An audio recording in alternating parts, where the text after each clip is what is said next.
Welcome to the Work, Wealth, and Travel podcast.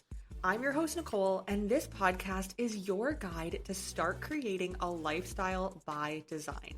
From entrepreneurship, money and finance, tax optimization and residencies, and everything in between, this show highlights the nuances of a true global citizen lifestyle. Let's dive in. I left my home country of Canada, where I was born and raised, almost a decade ago. And in this video, I'm going to share some of my reasons why I left Canada, the trends that I foresaw in the future, which have a lot of them now become a reality in Canada, and also the reason why we hear many of our clients who are looking to relocate from Canada to a new country abroad. So while I haven't lived in Canada in almost a decade and I am not the correct person to go to in terms of trends or prices, when you're looking at Canada specific, some of the main reasons that I chose to leave Canada were for taxes, the direction that the government was going in, and healthcare, which I will definitely be touching on later in this video, because this is a common misconception that I see among those who are not Canadian and think the healthcare system in Canada is perfect, which is far from the case. Now, taxes, direction of government, healthcare, these are all very popular reasons why I see many of our clients who are looking to relocate from Canada and leave that system officially. While it is not necessarily the easiest system to get out of officially, it is a possibility for almost anyone. Almost is the key word there. So first of all, let's dive into the first point, which is a huge one, which is cost of living. I have younger friends who are in Canada who no longer dream of buying a home, of that American dream. They simply have the dream of getting by. And this is the reality in a lot of Western countries today, but not the reality in every country. And I see this quite often with clients where they think that prices in Canada, in the US, in the UK are skyrocketing. And so that must be the case in every other country in the world, which is absolutely not the case. You can relocate to Europe.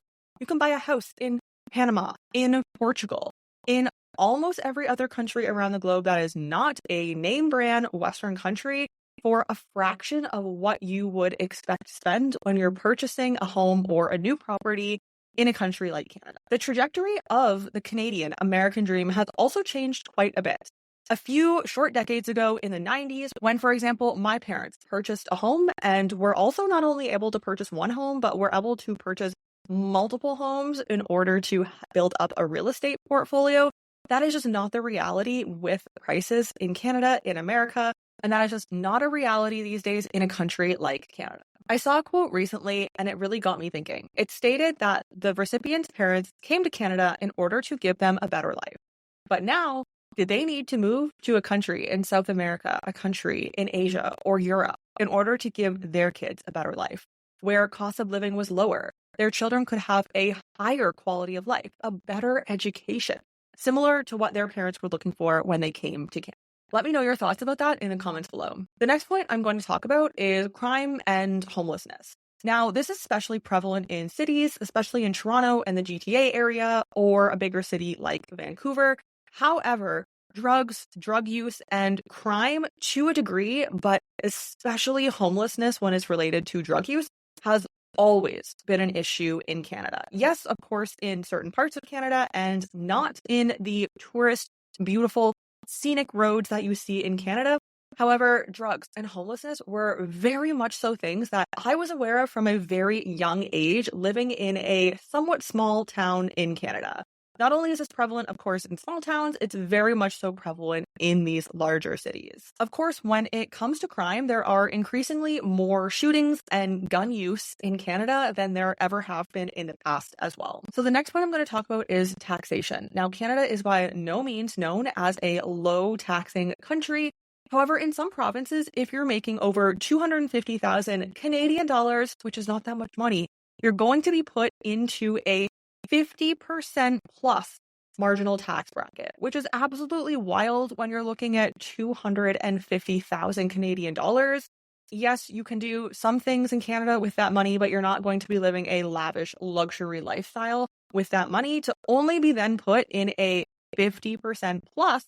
Definitely it can be higher than 50%, tax bracket. So using this math, you can make 200, 300 plus per year and still be living almost paycheck to paycheck, which is absolutely a reality for many Canadians that I know personally as well, who have not yet left the system.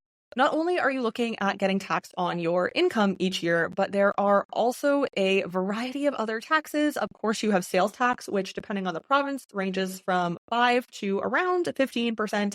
You have a luxury goods tax. You have the carbon tax, which is going to be happening every time you go to fill up your car, which is quite a frequent occurrence.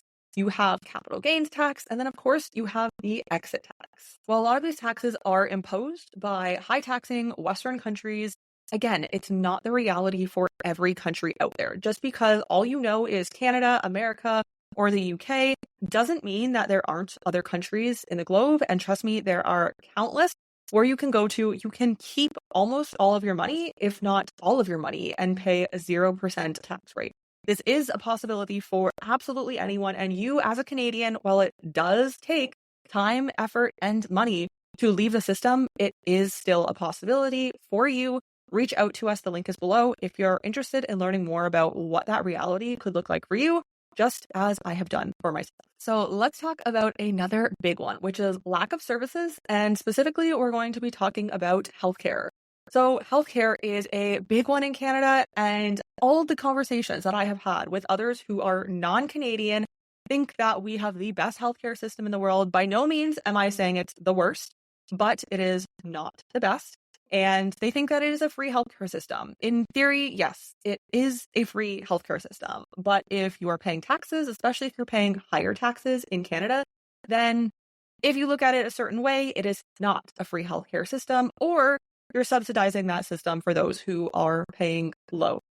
The healthcare service in Canada is extremely understaffed.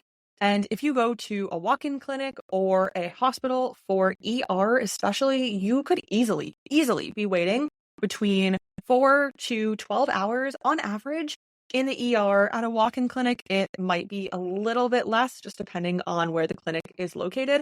But I have experiences personally of waiting in the ER as a child and waiting for 12 hours plus.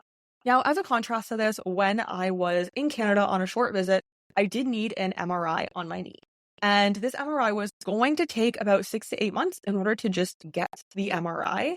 Where at the time I was living in China, I went back to China and I got the MRI within 7 to 10 days and paid about $100 USD. Got to keep the MRI in hand. If you're an expat, you're probably nodding your head because I'm sure you have a similar story to this when it comes to healthcare. However, if you have not yet left your high taxing Western country like Canada, then this is probably a new reality to you. Where, yes, healthcare abroad, and it does very much so depend on the country, but there are countless countries in Europe, Asia, and Latin America that have extremely good healthcare for a very low cost and low wait time. Yes, it's not completely free. You are paying for it, but would I rather pay a little bit of money? Maybe you're looking at a few $100s, maybe maximum a few $1,000s for something that is an intensive surgery with a long repair time in order for you to get out of the hospital. You could easily be looking at a few $1,000s or less and a very short, if any, wait time. Let's continue down our list, and the next one is politics. Now, we can dive into this one for days, but just to briefly scratch the surface here, the government in Canada is quickly sliding downhill. There are constantly new bills coming out, such as hate speech bills, censorship bills, and when you actually go and read these policies, a lot of them are just absolutely ludicrous. I am all for no hate speech as much as the next person, but what is actually written in these policies is a completely different story to what the title sounds like. Politics are very quickly declining in Canada. Am I bullish on the future of what that looks like in Canada after the next elections? Well, things may change, but unfortunately, when a country slides so downhill so quickly, I don't see them coming back anytime soon. Sometimes it's better to just cut your losses and move abroad. Now, the next category can seem very small and minute, but trust me, it absolutely is not when this is your life for the rest of your life, and that is the weather, specifically the freezing cold weather. So it is cold for about 6 to 8 months per year in Canada. And of course, that very much so varies depending on where you live. In some parts of the country, it's snowy. In some parts of the country, it's simply rainy. But for the most part, you're looking at about 6 to 8 months of no sunshine. And trust me, absolutely everyone, myself included when I lived there, is just waiting for the months when the sun is going to come out, when we can put shorts on, which usually happens for a week in April. If you know, you know. But it is just not the most ideal place if you're really looking from a lifestyle perspective as well as a tax perspective to be living. It's not the lifestyle that you're going to want unless you want to be on the ski slopes for most of the year. With it being cold for about 6 to 8 months of the year, again, depending on where you are in the country, it's going to start getting dark at around 4:35, 5:30. And this absolutely can take a toll on your mental health. Well, it sounds like a very small detail. When this is a life that you're living day to day to day for potentially the rest of your life, it no longer becomes a small detail, but it really does take a toll on you mentally.